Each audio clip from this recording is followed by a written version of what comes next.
السلام عليكم ورحمة الله وبركاته. كيفكم صبايا؟ شو أخباركم؟ وهي فيديو الجزء الثاني من الفيديو الأول اللي اشتغلنا عليه الرنساج للخصلة درجة النحاسي. هذا الفيديو الثاني اللي حنشتغل الرنساج أو الصبغة على شعر مبلول، بس على خصلة مسحوب لونها بشكل مظبوط لدرجة الأشعار، وهي صبغات نفس منها اللي استعملناها بهداك الفيديو. هي الصبغات اللي حنشوفها مثل ما شايفين معنا اليوم. اكسجين عيار 20 رح نستعمل،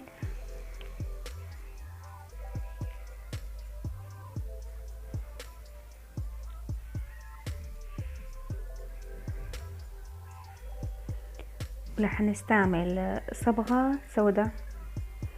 الصبغة الاسود موجودة باغلب ماركات الصبغات، يعني ما رح تتغلبي انتي لحتى تحصلي عليه. وعنا الصبغة الاسود المزرق 1:1 كمان، هي الصبغة موجودة باغلب بلاد العربية وباغلب ماركات الصبغات.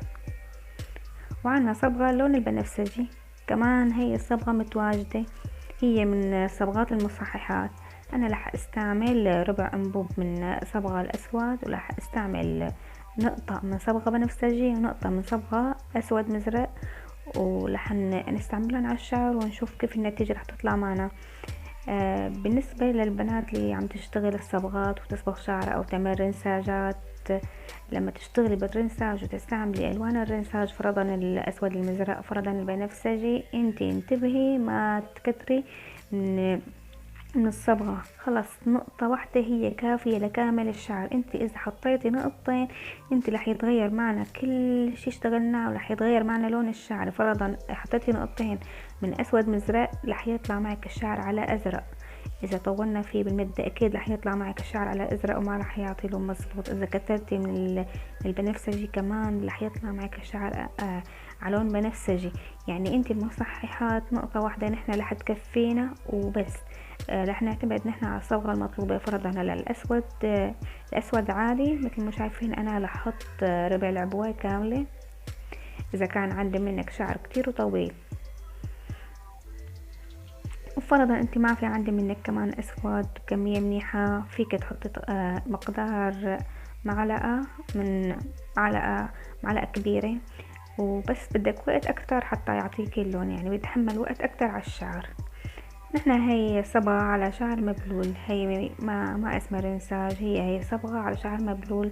هي ما راح استعمل فيها شامبو باول الصبغة، انا ححط الصبغة مباشرة على شعر، بس رح يكون الشعر مبلول حتى يعطيني اللون المطلوب، لانه انا بدي اشتغل بالصبغة السوداء. مثل ما بتعرفوا الصبغة السوداء لما نحطها على شعر فاتح هي رح تلقط بسرعة ورح تعطيني لون الاسود. بقى انا لما اشتغل على شعر مبلول هي ما رح تلقط وتعطيني اللون الاسود، هي رح تطفيلي اللون الاصفر بالشعر، ورح تعطيني من درجات الاشقر الرمادي. وهو الوقت اللي رح اتركه الصبغة على الشعر، الوقت هو يلي رح يعطيني اللون المطلوب. كل ما طولتي بالوقت رح يعطيك اشقر رمادي غامق. يعني مدة الصبغة كلها اللي رح استعملها هي تقريبا 10 دقايق بس.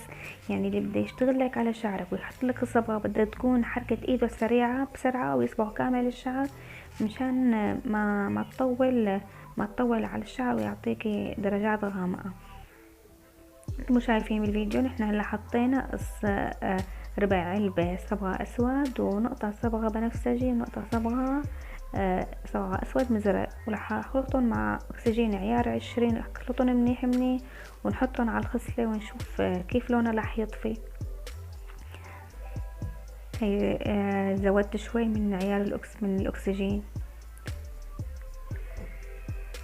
اخلطي منيح المزيج، اخلطيه منيح، لا تخلي فيه ابدا شغلات مو مخلوطة منيح، لانه رح تضرب لك لون الشعر ورح يعطيكي ممكن درجة ازرق ممكن بنفسجي على حسب اذا ما كان عندي منك الخلط مزبوط. هي اسمها الصبغة على شعر مبلول.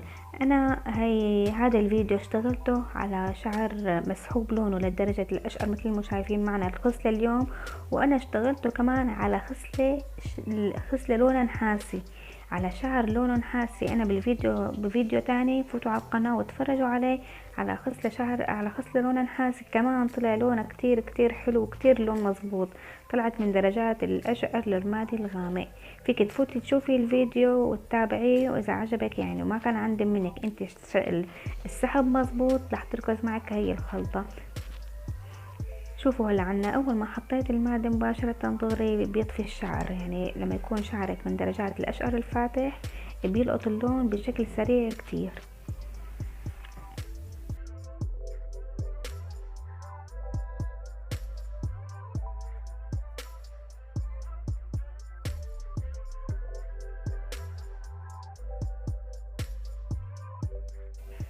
انتبهي انك تصبغي الشعر بشكل مظبوط وتفركي الشعر هيك بايدك حتى ياخد كامل خصل الشعر، لانه ممكن ما يجي على مكان معين واللون ما يتغير معك او يضرب.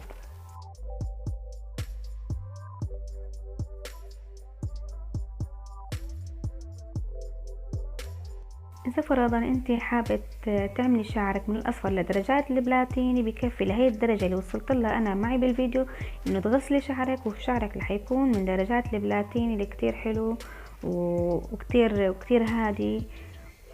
واذا حابة يكون شعرك من درجات الرمادي رح نخليه كمان وقت اكتر. مثل ما شايفين احنا معنا بالفيديو رح نمشي خطوة بخطوة، ما رح وقف الفيديو رح نشوف تدرجات اللون بالتفصيل.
وهلا بعد 10 دقايق من وقت الصبغة رح اعمل هالشغلة واحط شوية شامبو على الشعر ونفركه منيح. حتى فرضا اذا كان في عندي منك بعض المناطق ما لها اخذت الصبغة بشكل منيح، بتاخد الصبغة حتى ما يطلع معك درجات متفاوتة بالشعر. رح نفرك كامل الشعر بالشامبو، وبعد منه بنغسل الشعر ونشوف كيف النتيجة اللي وصلنا لها.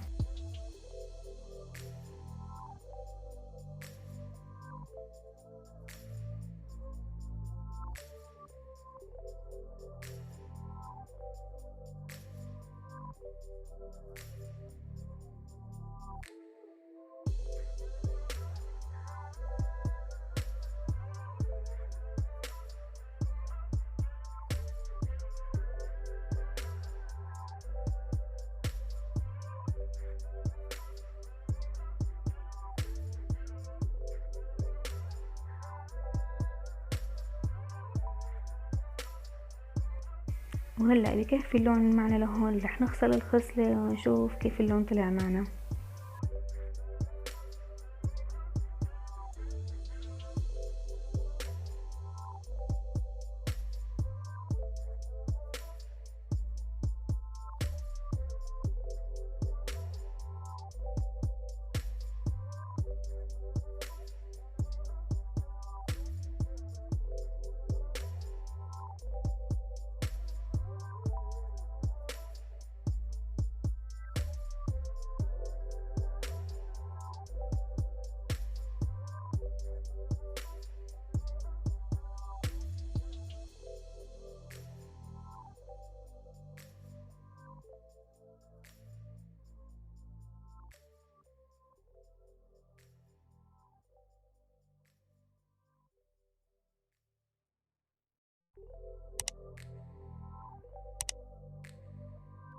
وهلأ رح وقف الفيديو ونشف الخصلة ونشوف النتيجة النهائية.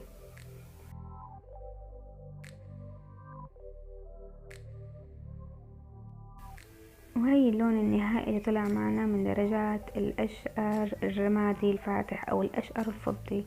اللون كتير حلو وكتير مميز، وحلو يكون بطريقة الخصل على الشعر أو بطريقة كمان سحب لون كامل للشعر، وكمان نحط عليها هي الخصلة. وانا بفيديو سابق عملت خصلة نفس الصبغة هي بس على شعر نحاسي. رح ورجيكم الفرق بين الخصلة اللي كان ارضيتها نحاسي وبين الخصلة اللي اشتغلناها اليوم. التنتين طالعين بالوان كتير حلوة وكتير مميزة، بس على شعر نحاسي رح تكون بدرجة اغمق من الدرجة اللي اشتغلناها اليوم.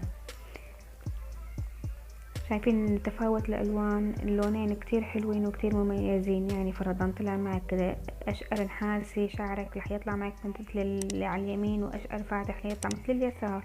وبتمنى الفيديو يكون عجبكم.